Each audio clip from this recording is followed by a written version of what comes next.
النهاردة هنعمل مع بعض وصفة الكرنب بطريقة سهلة جدا، أسهل مما تتخيل. لو عايزة كده تاكلي الكرنب كده بحلاوة زمان وبحلاوته وبطعمه بشوية تريكات بسيطة وشوية حاجات بسيطة هقولك عليها. لو انتي برضو لسه ألف بيه في المطبخ وبالنسبة لك أصعب وصفة هخليها بالنسبة لك أسهل حاجة بالنسبة لك في المطبخ ممكن تعمليها. هاتي بقى الكرنباية بتاعتك زي ما انت شفتي كده، قوريها بالطريقة اللي انت شفتيها دي كده بالظبط. لو انت بقى من الناس اللي بتحب انها تفك الورقة تسلقها ورقة ورقة، الطريقة اللي قدامك دي اسهل طريقة ممكن تشيلي بيها الورق عشان تحاولي على قد ما تقدري الورق ما يتقطعش منك. يعني زي ما انا ما بعمل كده بالظبط، بتحاولي تدخلي ايدك من تحت ومن فوق يعني تدب على الكرنباية شوية بحيث ان انت تطلعي الورق معاكي. بس عايزة اقولك هي وصفة بالنسبة لي انا مش محبوبة قوي، لان انتي بتحضري فيها ورق كرنب كتير غير لما تسلقي الكرنباية بحالها بتطلع معاكي الورقة بحالها. ودي اهم حاجة. يعني بص انا عايزة اقولك بتخبطي عليها بتطلع بالمنظر اللي انت شايفاه ده كده. بس انا حبيت اوريها لك عشان لو انت من الناس اللي بتحبي تفكي الورق عن بعضه في الكرنباية، دي طريقة سهلة. وفي اسهل منها كمان لو انتي عايزاه يطلع معاكي بسهولة اكتر من كده، بتجيبي الكرنباية قبلها بيوم من الصبح وبتسيبيها بره التلاجة فبتدبل معاكي شوية، بيبقى سهل جدا معاكي وبتشيليه من غير ما يتقطع. بتجيبي المية زي ما انت شايفة كده، بتحطي فيها نص معلقة ملح ونص معلقة كمون، بتحطيها على البوتاجاز ما بتغليش قوي، يعني متخليهاش تغلي قوي. تاخدي التلات ورقات زي ما انت شفتي كده وبحطهم في قلب المية بتاعتك. اول بقى ما بتاخد غلوتين تلاتة كده بتقومي قلبة الورق على الناحية التانية برضو غلوتين تلاتة، وبمجرد ما بتغرزي الشوكة زي ما انت شايفة كده في العرق بتاع الكرنباية بتلاقيها غرزت، بس مش الغرزة اللي هي بتروحي مطلعاها، بتلاقي الورق بقى معاكي كله دبل وبتبقى بالمنظر اللي انت شفتيه ده. هنا انا حطيت الكرنبايه كلها وحطيتها على البوتاجاز. مجرد ما الكرنبايه بتطلع كده فقاقيع كده من الجنب بقوم قلبه الكرنبايه الناحيه التانية عشان الورق ما يتهريش معاكي، وبتقومي غلوتين تلاتة وبتطلعي الورق بكل سهوله زي ما انت شايفه كده. بترتيب الورق كله بيطلع. هنا انا ما بديش الكرنب يعني غلوه زياده عن اللزوم عشان انا ما بحطوش تحت الحنفيه. طيب انت لو سويتي الكرنبايه زياده عن اللزوم وحسيتي ان الورقه مهريه منك، بتجري تحطيها تحت الحنفيه عشان الميه الساقعه تخليها تمسك شويه في بعض. هنا دي كانت الكرنبايه التانية حطيتها غليتها زي ما هي كده. بصي اسهل طريقه واحسن طريقه تسلقي بيها الكرنب، الورقه معاكي بتطلع الواحده بوحدتها، لا هي متقطعه منك ولا بايظه منك، وبرضو انت ليكي مطلق الحريه. طلعناها بقى كلها زي ما انت شايفة كده، بتشيليها بقى كلها خلاص. تعالي بقى نحضر الوصفة بتاعتنا والتغذية بتاعت المحشي. ودي اهم خطوة لازم تعمليها. اوعي تضربي البصل بتاعك في الكبة، يعني اوعي تضربي البصل بتاعك في الكبة، لا، عشان احنا عايزين البصلة تبان بطعمها في قلب المحشي، يعني تبقى بحلاوتها البصلاية بتبقى معاكي في حتة تانية خالص. بس شرط ما تضربيهاش في الكبة زي ما انا قلتلك. اعملي التفريقة اللي انت شفتيها، يعني اللي انت شفتيني بعملها كده معاكي في قلب الفيديو. حاولي على قد ما تقدري تكبري شوية حتة البصلة وانت بتخرطيها، صدقيني والله العظيم هيفرق معاكي في الطعم وهيحلي معاكي الطعم بدل الخطوة اللي احنا كنا بنعملها الاول. يعني احنا كنا بننزل نص البصل ونص البصل التاني بتحطيه على الرز عشان احنا عايزين الطعم يبقى احلى او بنعززه شوية.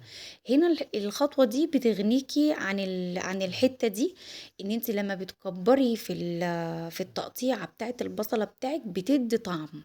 وانتوا كلكم عارفين الكرنب يعني بصل، الكرنب بيحب البصل جدا، يعني على قد ما تقدري قطعي بصل زي ما انت عايزة، مش هيعمل اي حاجة في الوصفة بتاعتك، بالعكس ده هيزيدها حلاوة وهيخليها معاكي في حتة تانية خالص. حاولي على قد ما تقدري تخلي التقطيعة كلها واحدة، ما تنعميهوش قوي وما تخليهوش كبير قوي زيادة عن اللزوم زي ما انت شايفة كده بالظبط. بقطعها حتت كبيرة بحيث ان انا احس بطعمها. هنا انا كنت خلصت كمية البصل كلها زي ما انت شايفة كده. باحط بقى شوية زيت، أنتِ بقى عندِك حتة ليا يبقى خير وبركة حطيها، بتدّي taste حلو أوي في المحشي الكرنب. ما عندكيش عايزة تحطي سمنة وزيت حطي سمنة وزيت، بس أنا باحب الزيت بس. حطينا البصلة بتاعتي على النار زي ما انت شايفة كده، يا دوبك اتكسرت بالمنظر اللي انت شايفة ده بقى. بتحطي نص معلقة توم، عايزة اقولك معلقة التوم هنا جميلة جدا، بتدي طعم حلو قوي للمحشي بتاعك. عايزة تحطيها بتحطيها، مش عايزة خلاص بترفعيها تاني على النار. بمجرد ما بتبدأي تشم ريحتها بتنزلي بالصلصة بتاعتك. هنا بقى حطي بقى التوابل بتاعتك، معلقة كبيرة توابل المحشي بتاعتك، معلقة كبيرة بابريكا، المحشي بيحب الكمون حطي نص معلقة، حطي معلقة ملح. اهم حاجة عندك في الخطوة دي ربع معلقة او نص معلقة يعني توم، ومعلقة كبيرة بصل بودرة، وبتحطي واحدة مرقة الدجاج. والله بصل البودرة والثوم البودرة بيدي برضو تست حلو قوي معاكي. هنا احنا كنا عملنا خرطنا الخضرة بتاعتنا زي ما انت شايفة كده، شبت وكزبرة وبقدونس. تعالي بقى عند اهم خطوة ممكن تعمليها في الكرنب كله، هو تقطيعه. احذفي اي طريقة قبل كده عرفتيها او اي طريقة قبل كده عملتيها، اوعي اوعي تقطعي الكرنباية على الناشف. والله العظيم الكرنباية هتبوظ معاكي. الطريقة اللي قدامك دي احسن طريقة ممكن تقطعي بيها ورق الكرنب، لا بتاخد معاكي وقت ولا بتخليكي تغيبي في تقطيعه زي الاول. يعني عايزة اقولك ركزي في التقطيعة دي، هتلاقي نفسك وانتي واقفة. يعني احنا عملنا التخديعة بتاعتنا وحطيناها على البوتاجاز، التخديعة مش هتتسبك وانتي هتكوني خلصتي اساسا ورق الكرنب وقطعتيه كله وحضرتي كل حاجة. هعملها معاكي تاني عشان تركزي معايا وتشوفي انا بقطعها ازاي. على البلانشة بتاعتك بقى، على الطبلية بتاعتك، الترابيزة بتاعتك، انا هنا حطيت لك ورق عشان تشوف انا بعمل ايه. فردتها وقطعت العرق زي ما انت شايفة كده، بتلفي بنفس الطريقة وانت عينيكي ميزانك. انا بخلي كل ورقة قد بعض بالاربع صوابع اللي انت شفتيني عملتهم دول. مفيش الا بتبقى معاكي بس اللي هي بتبقى مختلفة شوية الحتة اللي في الاخيرة دي، بس عشان ما يبقاش حرام مش هنرميها. انا بخليها بنكمل بيها ورقة اتقطعت بنحط ورقتين جنب بعض وبتلفيها، بتبقى صباع برضو بتتاكل. بس انتي بتسويها بس بقطعة صغيرة عشان تبقى مسوية كل صباع. انت بقى لما ايدك تحترف التقطيعة دي حطي بقى ورقتين تلاتة فوق بعض. اهم حاجة تبقى الورقات بتاعتك تبقى بالتنسيق، يعني ما تبقاش ورقة قصيرة في النص وما تبقاش ورقة كبيرة تحت وورقة كبيرة فوق، لا حاولي على قد ما تقدري الورق اللي انت بتحطيه كله يبقى واحد عشان كله يبقى مظبوط معاكي نفس التقطيعة بالظبط.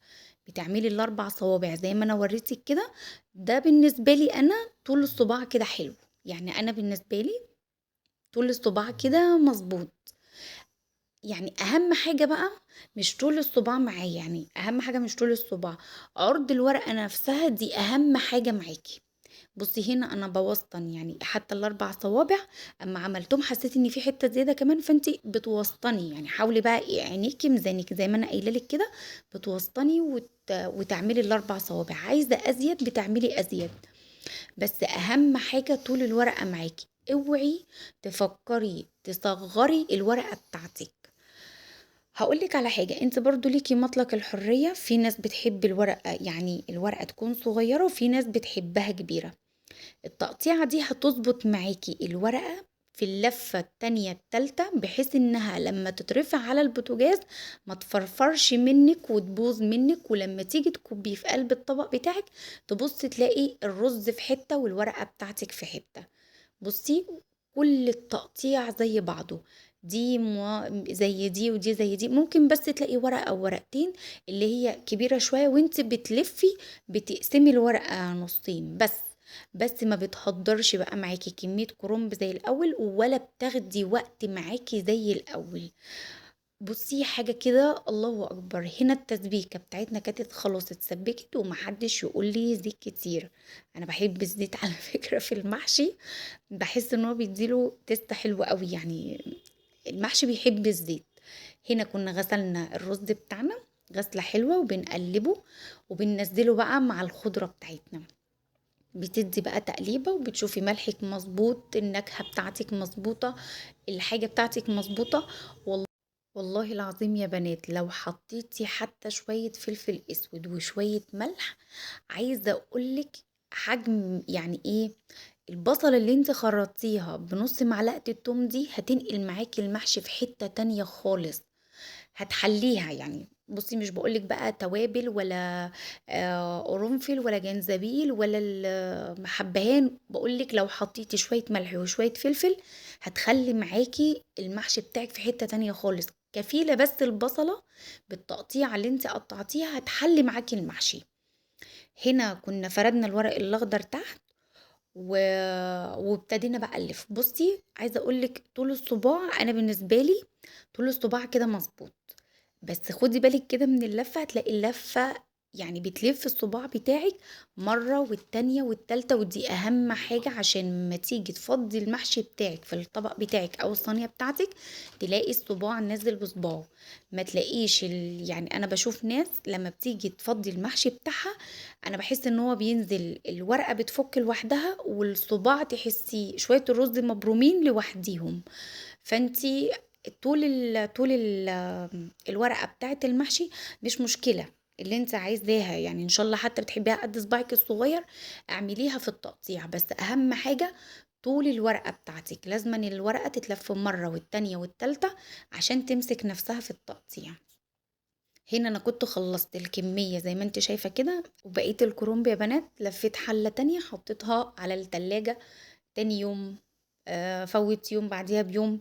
المهم ايه نمشي نفسينا عشان ما نقفش كل يوم في المطبخ.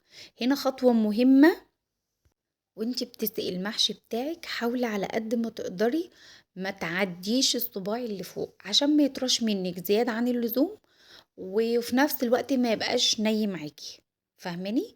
حبة الصلصة بقى اللي احنا شلناهم بوزعهم على الوش زي ما انت شايفة كده، عايزة تقلبيهم على شوربة زي ما بشوف كده في الكوباية وتسقي براحتك خالص، انا شايفاها هي بحط بس كده معلقتين على الوش وبقوم واخداها حطها على النار يا دوبك غلوتين تلاتة وتوطي عليها، وبيبقى بالمنظر اللي انت شايفاه ده.